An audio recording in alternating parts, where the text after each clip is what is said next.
سر سب سے پہلے تو یہ بات بتا دی جائے کہ دیکھیں اگر کسی کو سزا دینے کا حق نہیں ہے اور یہ بات ٹھیک ہے تو کسی کو ایسے فیصلے دینے کا حق بھی نہیں ہے کہ لوگ خود سزائیں دینے پہ تیار ہو جائیں. یہ آپ بھی جانتے ہیں, میں بھی جانتا ہوں, یہ ایوان بھی جانتا ہے کہ کچھ ایسی چیزیں ہیں جن پر ہم اپنے جذبات پر قابو نہیں رکھ پاتے اور یہ مسئلہ اس میں سر فہرست ہے.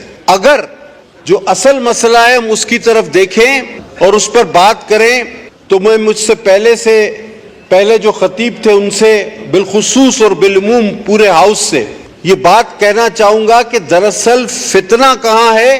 فتنہ ہیومن رائٹس کے نام پر, انسانی حقوق کے نام پر مغرب سے پھیلایا جاتا ہے.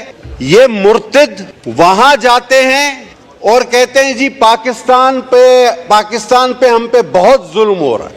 ہزاروں ویڈیوز, سینکڑوں ویڈیوز آپ سب نے دیکھی. اور مغرب چونکہ اسلام کے بارے میں جانتا نہیں تو وہ یہ کہتا ہے کہ بھائی آپ لوگ ان کو مسلمان کیوں نہیں مانتے؟ مسلمان, میں نے اس سے پہلے کچھ دنوں پہلے ایک ہاؤس میں ایک ذکر کیا تھا, بعد میں پتہ چلا کہ ان جج صاحب نے اپنی تصحیح کر لی تھی. وہ ہائی کورٹ کے جج صاحب نے ایک فیصلے میں لکھ دیا the sect of Muslims it's a minority. اب سب اصل بات کی طرف ہے. ہم آج یہ پیغام اس ہاؤس سے مغرب کے ان دانشوروں کو, ان انسانی حقوق کے علم برداروں کو, ان جھوٹے قصے خوانوں کو, ان انسانیت کے جھوٹے نعرے بلند کرنے والوں کو لاؤڈ اینڈ کلیئر یہ پارلیمنٹ آج یہ میسج دینا چاہتی ہے کہ بھائی ظلم ہم نہیں کر رہے, حملہ تو ہم پر ہو رہا ہے. ہم سے پوچھا گیا کہ بھئی آپ انہیں مسلمان کیوں تسلیم نہیں کرتے؟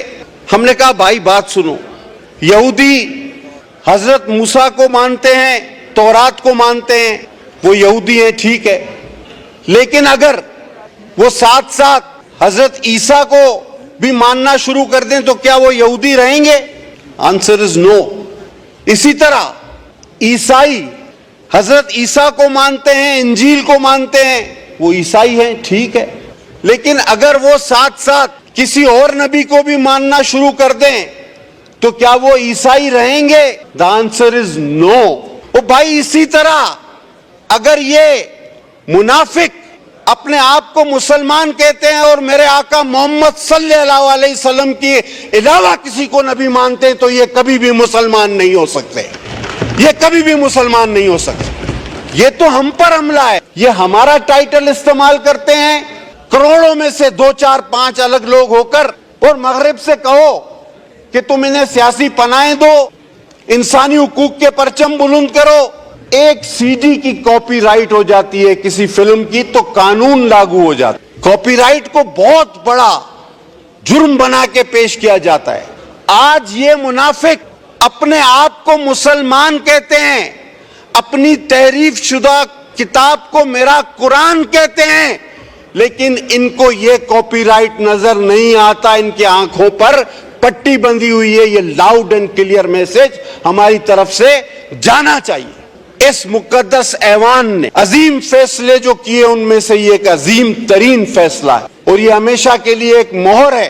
میں سمجھتا ہوں جب تک ایک بھی مسلمان باقی ہے, ایک بھی کلمہ گو باقی ہے, ہرگز نہیں ہماری لاشوں پر سے یہ کام کبھی بھی نہ ڈسکس میں لائے. میں تو ہمیشہ کہتا ہوں اس کو آپ ڈسکس میں ہی نہ لائیں. یہ ختم شدہ چیپٹر ہے, یہ کلوز ہے, اس پر مہر لگ چکی ہے. ایک سوال کہ یہ مرتد, آپ کو شاید پتا نہ ہو, میں ایک بات شاید اگر جن لوگوں کو پتا نہ ہو میں ایک بات کا ان کے علم میں اضافہ کروں کہ یہ اپنی ان کتابوں کا یہ مرتد جو اپنے آپ کو پتا نہیں کیا کہتا ہے, میں تو وہ لفظ بھی استعمال نہیں کرتا, یہ انگریزی میں ترجمہ نہیں کراتا. ادریس صاحب پتا ہے آپ کیوں؟ بہت کم لوگوں کو پتا ہے کہ یہ اپنی جو اس کی مرزا مرتد کی لکھی ہوئی کتابیں ہیں اس کا انگریزی میں ترجمہ نہیں کراتے, کیونکہ نعوذ باللہ نعوذ باللہ نعوذ باللہ میں دوہرا نہیں سکتا جو اس مرتد نے ان کتابوں میں دیگر انبیاء اور شہدائے کربلا جن کے اب مزارات پہ میں آغا صاحب اور شگفتہ حاضری دینے گئے, وہ شہزادے جنت کے جن کے لیے حضور صلی اللہ علیہ وسلم اپنے سجدے طویل کر دیتے تھے، تو وہاں بھی کچھ لوگ کہنے لگے کہ پتہ نہیں آپ کس فرقے سے ہو، اس فرقے سے ہو. فتوے نہ دیں، لیکن میں چاہتا ہوں ایسا ماحول بھی پیدا نہ کریں کہ ہم مسلمانوں کی سب سے بڑی دولت ہمارا ایمان اور آقا نامدار خاتم النبیین پر ایمان ہے. وہ خاتم النبیین ہے حضرت محمد مصطفیٰ صلی اللہ علیہ وسلم. آخری نبی تھے، ہیں اور رہیں گے جب تک بھی ایک مسلمان باقی ہے، اس کی سانس میں سانس باقی ہے. نہ اس مسئلے کو چھیڑا جائے، نہ اس موضوع کو چھیڑا جائے.